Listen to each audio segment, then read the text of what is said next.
Good morning everyone. एक नया video शुरू हो चुका है। अभी मैं हूं अपने घर पे और घर पे कोई नहीं है, सभी लोग खेत गए हुए हैं और स्कूल वाले स्कूल चले गए हैं। तो मुझे कुछ काम दिया गया है। काम क्या है, जो गाय भैंसे हैं उनको पानी पिलाना है, उनको अंदर बांधना है और फिर कोई काम नहीं है मेरे पास, इतना ही काम है। आज कहीं जाने का प्लान भी नहीं बना क्योंकि डेली इधर उधर जाना भी ठीक नहीं है, कभी घर पर भी टिकना चाहिए। चलिए वीडियो की शुरुआत करते हैं। नमस्ते इंटरनेट, जैसे दोस्तों ने कि आप देख रहे हैं नमस्ते पहाड़, नमस्ते फ्रॉम पहाड़ की इन हसीन वादियों से। मेरे गांव का नाम है किरजानी, जो कि अभी तो नहीं दिख रहा है। तो सुबह से अब मैं दोबारा ब्लॉग स्टार्ट कर रहा हूँ। अब सभी लोग आ चुके हैं खेतों से घर वापस और खाना खाने का टाइम हो चुका है। तो अब तक मैंने खाना बनाया, नहाया, अपने कपड़े धोए और फिर अब खाएंगे खाना। और आज खाने में है कड़ी, दाल और चावल। तो दाल ज़्यादा बन गई है आज। तो हमेशा से कड़ी चावल मेरी फेवरेट रही है और मैं कड़ी चावल में मतलब कितना भी ज़्यादा खाना खा सकता हूँ। और थोड़ी देर बाद हम जाएंगे सूखी घास को पेड़ पर लगाने के लिए, बोले तो झंगोरे का न्यार। वैसे मैं कह रहा था कि शाम को हमको सूखी घास को पेड़ पर लगाने जाना है, तो मुझे तो नींद आ गई थी और घर के बाकी लोग चले गए हैं उसको लगाने के लिए। मुझे ये कहा था कि जब उठेगा तो गाय भैंसों को पानी देना और उनके पास घास डालना। मैंने तो सोए हुए में हूँ बोल दिया।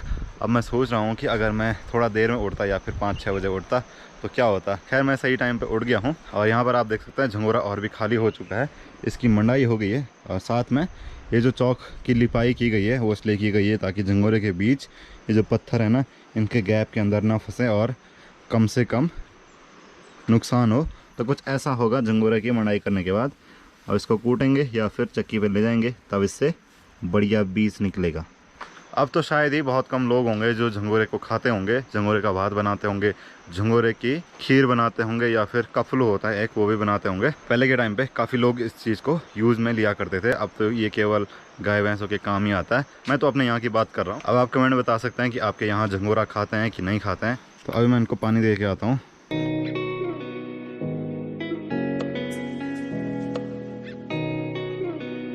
और मेरी माँ और चाची यहाँ नीचे पर गए हैं जहाँ पे ये लंबा सा पेड़ है, इसके बगल पर मुझे दिख रहे हैं। तो इनको मैंने पानी और घास दे दिया है। मैं आपको दिखाते रहता हूँ कि मैं डेली सुबह बैंगन की चटनी यानी कि बैंगन का नमक खाते रहता हूँ। यहाँ पर है हमारे बैंगन के पौधे और 2-4 बैंगन इधर लगे हैं, ये देख सकते हैं। तो काफ़ी लोगों का कमेंट आता है कि उसको बैंगन का नमक नहीं बोलते हैं, उसको बैंगन का भरता बोलते हैं। तो भरता इतनी जल्दी नहीं बनता है, भरता बनने की प्रोसेस थोड़ी लंबी होती है। ये एकदम रॉ है, इसको पकाया, फिर इसके साथ नमक मिर्ची पीसी और फिर आराम से खाओ। Make it simple. तो मुझे चाय पीने का मन कर रहा है, एक बढ़िया सी चाय बना लेता हूँ। वैसे मुझे शाम को व्लॉग बनाना इतना ज़्यादा पसंद नहीं होता है क्योंकि शाम को लो लाइट हो जाती है और शाम को मौसम भी थोड़ा अजीब सा रहता है, सूना सूना या फिर उदासी भरा बोल सकते हैं। अगर आपके साथ दोस्त हैं तो कोई बात नहीं, अगर आप घर पे अकेले हैं, आपके साथ कोई दोस्त नहीं है, तब बात कुछ और हो जाती है। अब क्या है कि हमारे घर की सारी ककड़ियों की बेल सूखने लग गई है। ये जो पीछे आप छत पे ककड़ियों की बेल देख सकते हैं, ये भी सूख गई है, नीचे से तो पूरी सूख गई है। अब इस पर जो भी ककड़ियाँ लग रही हैं वो टेढ़ी मेढ़ी हो रही हैं और उनका टेस्ट कड़वा आ रहा है। और ये जो आपको पीली वाली दिख रही है, ये हमने रखी है बीज के लिए। ये तो नहीं है, बीज के लिए हमने अलग रख दिए हैं, बट ये भी पक गई हैं तो इनको भी अब खा नहीं सकते, तो बीज के लिए ही रखा है हमने। और पूरी बेल सूख गई है। मेरे घर के पीछे जो खेत हैं इनमें बो रखा है मंडुआ, बोले तो कोदा। और कुछ टाइम बाद इनको काटने का टाइम आएगा। जैसा मैंने दिन में बताया था कि जो झंगोरा हमने रखा है वैसे ही इनको काट के भी रखेंगे। ये आज के वो बीज हैं जो हमने ककड़ियों से निकाल के सुखाने के लिए रखे हैं। जैसे ये झंगोरा रखा हुआ है वैसे ही कुछ दिनों बाद मंडुआ भी यहाँ पर रखेंगे। आजकल गांव में बहुत सारी साग सब्जियाँ होती हैं, तो उनमें से एक है करेला। इसको आप मीठा करेला भी बोल सकते हैं क्योंकि जो करेले की इमेज है वो तो मार्केट में कड़वी है। ये बहुत छोटा होता है और काफ़ी मीठा होता है। मीठा यानी कि कड़वा नहीं होता, तो इसीलिए इसको मीठा बोलते हैं। और इस पर ये लगने लग गए हैं, ये देख सकते हैं छोटे छोटे। जब सर्दियाँ होती हैं और पाला गिरता है तब सुबह अगर आप ये सब्ज़ी लेने जाओ तो पहले तो ये टूटती नहीं है, फिर इनको छिलना पड़ता है, यानी कि 2 टुकड़े करने पड़ते हैं। और वो इतनी कठोर हो जाती हैं कि उंगलियों में दर्द होने लगता है जब आप सुबह इनको सब्ज़ी के लिए तोड़ते हैं। और ये क्या चीज़ है मुझे नहीं पता, शायद ये लौकी होगी, लग तो ऐसे रही है। एक यहाँ पर लगी है और एक इधर लगी है कोने में। जब मैं केड़ा गया था तो मैंने वहाँ पर आपको एक दूसरे प्रकार की तुलसी दिखाई थी, उसके लिए कमेंट आए थे कि उसको शाम तुलसी बोलते हैं। और हमारे घर पे है एक लाल कलर की तुलसी, इस पर लाल फूल आते हैं, और एक दूसरी थी यहाँ पे उस पर सफ़ेद फूल आते थे। तो मुझे अब पता चल रहा है कि तुलसियों के भी बहुत सारे प्रकार होते हैं, अलग अलग नाम से सभी को जाना जाता है। जो दूसरी तुलसी है वो हमने छत पर लगा रखी है। कल मैं गांव में गया था जहाँ पर खाना बन रहा था, तो उसके बाद हम लोग बाड़व गए थे। बाड़व है मेरे घर के ठीक सामने और मैं यहाँ गया था, तो हम घूमने के लिए उधर से ले गए थे। तो वहाँ की वीडियो मैंने नहीं डाली थी बिकॉज तब तक वीडियो पूरी हो चुकी थी और अगर उसको भी डालता तो बहुत ज़्यादा लंबी हो जाती। वैसे मैं उसको नहीं भी डाल सकता था, बट मैं बाड़व बहुत टाइम बाद गया था तो सोचा कि वो वीडियोज़ मैं डाल दूँ। और हमने समोसे भी खाए थे, तो इसके बाद आप वो वीडियो देखेंगे बिकॉज आज का दिन तो समाप्त हो चुका है। मैं मिलता हूँ आपको सीधे लास्ट में, तब तक आप वो वाली वीडियोस एंजॉय करिए। घूमते घूमते हम लोग पहुँच चुके हैं बाड़व गांव में। यहाँ पे बोर्ड लगा हुआ है बाड़व, और यहाँ हम इसलिए आए हैं, खाली घूमने आए थे। तो यहाँ पर एक मंदिर है भगवान कार्तिक स्वामी का, तो वहाँ पर हम जाएंगे। वहाँ पर पहले पांडव नृत्य का आयोजन भी होता है। चलो। तो कुछ ऐसा दिखता है बाड़व गाँव। अभी हम बीच वाले बाड़व में हैं, एक बाड़व नीचे है, ये मल्ला बाड़व, हाँ यानी कि हम मल्ला बाड़व में हैं, और एक बाड़व यहाँ नीचे है रोड के नीचे, तो उसको बोलते हैं मुल्ला बाड़व है। क्या जाने और ना ले गया। तो परसों में केड़ा गया था जहाँ पर नंदा देवी कौथिक हो रहा था, तो वो गांव मैं आपको दिखाता हूँ। वो गांव ये रहा ठीक सामने, ये जो ऊपर वाला ना, यहाँ पे मैं गया था। तो मैं कह रहा था कि 3 केड़ा हैं, मल्ला केड़ा, मुल्ला केड़ा और सबसे नीचे वाला केड़ा। और मेरा घर ठीक यहाँ दिखता है। अभी तो यहाँ से नहीं दिख रहा, बट हम आए हैं इस साइड से। और ये है तेवड़ी गांव, ये बाड़व है, और यहाँ नीचे है मोली। चलें आप? मैं बाड़व शायद दूसरी या तीसरी बार आ रहा हूँ, मतलब बहुत लंबे टाइम पे। एक बार हम जब छोटे थे तो होली में आते थे दूसरे गांव में, होली खेलने के लिए, पिठाई लगाने के लिए। तो ये भी था उसमें और इसका भाई भी था, तो तब हम यहाँ आए थे। तो जब बाड़व गाँव में पांडव नृत्य का आयोजन होता है तो यहाँ पर चक्रव्यूह नहीं होता, यानी कि बड़े से मैदान में चक्रव्यूह परफॉर्म नहीं किया जाता। यहाँ पे कमल व्यू होता है और इस खेत में होता है। तो तब मैं यहाँ आया था, और रात को भी आते थे पांडव लीला देखने के लिए। तो ये जो पीछे दुकान दिख रही है, तो हमने होली में हमारे पास बहुत सारे चावल हो गए थे, तो इस दुकान पे तब हमने वो चावल बेच दिए थे। अभी ये कह रहा था कि मैं भी था उसमें, इसको पता ही नहीं कि मैं भी था।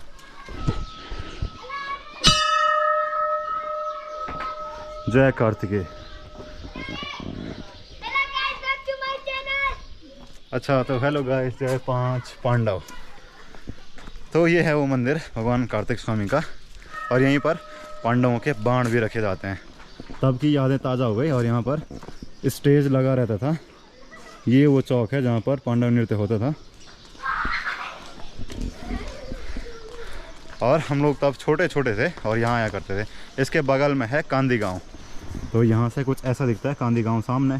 वैसे बाड़व से बड़ा अच्छा व्यू आता है, सामने मोहन खाल से लेके और यहाँ नीचे कणसिली तक और कांदी तक। तो यहाँ पे कुछ छोटे बुला लोग भी हैं। हेलो हेलो, क्या हाल चाल? बढ़िया। क्या नोते? आयुष। आयुष कहते हैं हमारा तो। और यहाँ पर देखिए एक मंदिर भगवान कार्तिक स्वामी का ये है, और जो एकमात्र मंदिर है उत्तर भारत का वो ये रहा, ये है क्रौंच पर्वत, और यहाँ पर है कार्तिक स्वामी का मंदिर। तो आप सोच रहे कि वो एकमात्र कैसे हो गया। वो तो मेन मंदिर है, बट गांव में भी लोग भगवान को अपने आराध्य के रूप में पूजते हैं, तो इसीलिए लोग गांव में भी भगवान के मंदिर बना देते हैं। वापस आते टाइम मुझे एक चीज़ याद आई कि जो बाड़व के स्टूडेंट होंगे वो स्कूल कहाँ जाते हैं? चंद्रनगर जाते हैं, क्योंकि बाड़व में जो स्कूल है वो केवल 10वीं तक है, और चंद्रनगर कितनी दूर है। यहाँ से जाएंगे, पहले तो डाउन है, फिर नीचे गदेरा है, फिर ये चढ़ाई है, और यहाँ टॉप पे आप एक स्कूल देख रहे हैं, तो ये है GIC चंद्रनगर। अगर इनको 2 रास्ते हैं, एक ये वाला और दूसरा ये है कि जिस रोड से हम आए हैं इस रोड के थ्रू जाओ और ये पूरी घाटी घूम के यहाँ आओ। तो यानी कि इस साइड दूर जाना पड़ेगा, बट चढ़ाई नहीं है। इस साइड जाएंगे तो स्कूल जाते हुए चढ़ाई, और वापस घर आते हुए ये वाली चढ़ाई। तो सोच सकते हैं यहाँ के स्टूडेंटों को कितना स्ट्रगल करना पड़ता है पूरी स्कूल न होने की वजह से। सोचो कि अभी भी बहुत सारे बच्चे वहाँ जाते हैं। तो अभी ये वाली स्कूल 12th तक नहीं हुई है, तो बहुत सारे बच्चे वहाँ जाते हैं, या फिर क्यूंजा जाते होंगे, है ना? क्यूंजा जाते हैं, हाँ। तो क्यूंजा जाते हैं, और क्यूंजा भी बहुत दूर है यहाँ से। चंद्रनगर भी बहुत दूर, क्यूंजा भी बहुत दूर। तो पहाड़ के बच्चों को बचपन से ही स्ट्रगल करना पड़ता है। अब हम जाएंगे, यहाँ नीचे पर 1-2 दुकानें हैं, वहाँ पर अगर हमको कुछ खाने के लिए मिल गया तो हम कुछ खा लेंगे। तो समोसों को ढूंढते ढूंढते हम लोग पहुँचे हैं कांदी में। कांदी में एक दुकान है, यहाँ पर हमको लकीली समोसे मिल गए हैं, तो हमने समोसे पैक करा दिए हैं। और ये दुकान है ताऊ जी की। तो जाते जाते मैं आपको दिखा देता हूँ भगवान कौंदाजीत का मंदिर। ये रहा यहाँ पे। आपको याद होगा एक दिन जब हमारे गांव में शिवालय की स्थापना हो रही थी, शिवलिंग की स्थापना हो रही थी, तो हम यहाँ पीछे से शिवलिंग लेके आए थे, तो तब इस मंदिर में भी गए थे। हमने सोचा कि बाड़ब आए हुए हैं तो यहाँ पर बाड़ब में एक देवी माँ का मंदिर भी है, तो मैं कभी यहाँ नहीं आया तो सोचा इस बार आ रखे हैं, तो चलो मंदिर के दर्शन भी कर लेते हैं। तो कुछ ऐसा दिखता है मंदिर, और एक कालू दिखा सबसे पहले। अच्छा, तो ये है, जूते उतारने पड़ेंगे।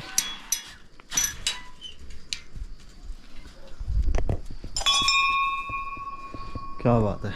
तो ये देवी मंदिर है बाड़ब गांव में, और कुछ ऐसा दिखता है। मेरे घर से सीधे ये मंदिर दिखता है सामने। अगर मैं बाहर आऊँगा तो सीधे अगर बाड़ब नज़र पड़ती है तो इसी मंदिर पर पड़ती है। आपने मुझे बहुत कम क्रिकेट मैच खेलते हुए देखा होगा, बट जब मैं 11th क्लास में था तो हमारी स्कूल की टीम यहाँ आई थी बाड़ब क्रिकेट मैच खेलने के लिए। तो ये जो पीछे खेत है ना, यहाँ पर मैच हुआ था और हार गए थे। हम कह रहे थे कि हमारे साथ राड़ हुई है। ऐसा होता है मैच में, राड़ हो जाती है, जैसा हमारे गांव में हुआ था, राड़ हो गई थी, कोई भी टीम नहीं जीत पाई थी। तो हम यहाँ पर बैठे हैं जहाँ से मेरे गांव का एक मोहल्ला है खादिम, वहाँ के लिए रास्ता जाता है। तो यहाँ पर हम समोसे खाएंगे, और गर्मा गर्म समोसे हैं, और दिख तो काफ़ी बढ़िया रहे हैं। क्या बात है। एक कालू भी है, कालू आजा, हमको सब जगह कालू मिल जाते हैं, आजा ले ले ओले ले ओले ले ले ले। तो ताऊ जी के समोसे बहुत अच्छे थे, सच में बहुत टेस्टी हैं। तो अगर आप इस रास्ते से गुजर रहे हैं तो कांदी में समोसे खाना ना भूलें। तो कल कुछ ऐसा एक्सपीरियंस रहा था मेरा बाड़ब जाने का। उसके बाद अंधेरा हो गया था, जब आपने वीडियो देखी थी लास्ट में मैं खाना खा रहा था, उसके बाद मैं और किरण साथ में घर आए थे, पूरा अंधेरा हो चुका था, 7 बज रहे थे। क्योंकि दिन छोटे हो गए हैं तो अंधेरा भी जल्दी होने लग जाता है। तो आज के वीडियो को इतना ही रखते हैं, मैं मिलूंगा अगले वीडियो में। तब तक के लिए जय गढ़वा, जय उत्तराखंड, जय हिंद। और इंस्टाग्राम नमस्ते पहाड़ पर जरूर फॉलो करना। Thank you for watching.